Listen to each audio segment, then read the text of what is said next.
to get a little personal, or a lot actually. Parental discretion is advised. Yo, look. When I was 10, shit, I believed I could fly. I would just flap my fucking arms and try to meet with the sky.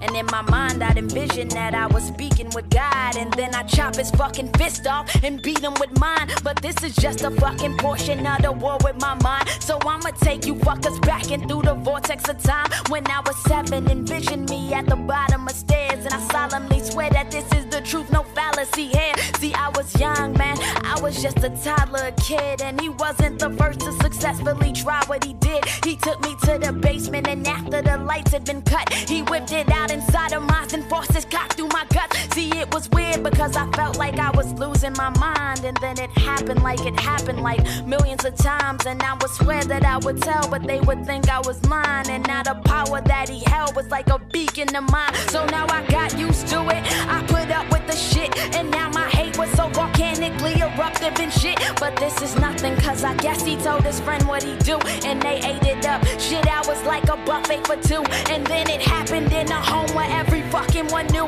And they ain't do shit but fucking blame it on youth. I'm sorry, mom, but I really used to blame it on you.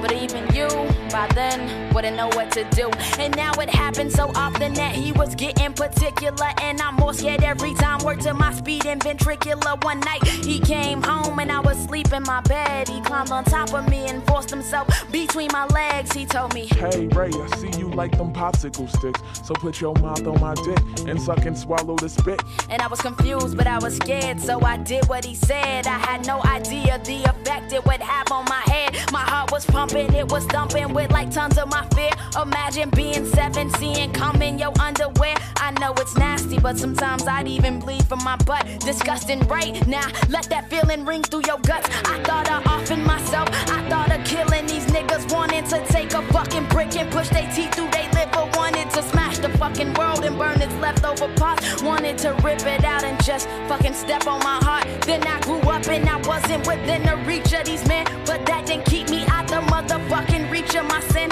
And psychologically, I was just as fucked as they come. I was confused, I had to prove I wasn't fucked from the jump. I was afraid of myself, I had no love for myself. I tried to kill, I tried to hide, I tried to run for myself. There was a point in my life where I didn't like who I was, so I create the other people I would try to become. Sexuality came into play, and with as scarred as I was extremely scared of men. So I started liking girls, I started starving myself, fucked up my bodily health. I didn't wanna be attractive to nobody else. I didn't want the appeal, wanted to stunt my own growth. But there's a fucking reason behind every scar that I show. I never got to be a kid, so that's as far as I grow. My mental state is out of date, and that's as far as I know.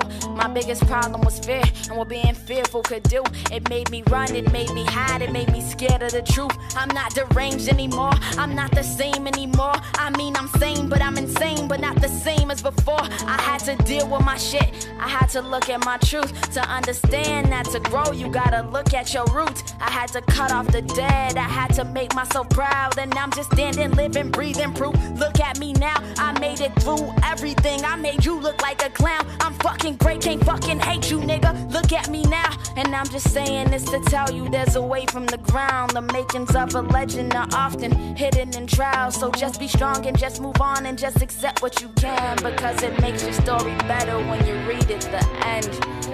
Yeah. There's a story behind every single scar that I show. I made it out, this of me nobody's gotten before.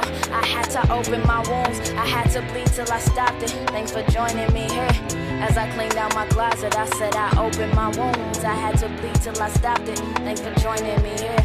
As I cleaned out my closet, church.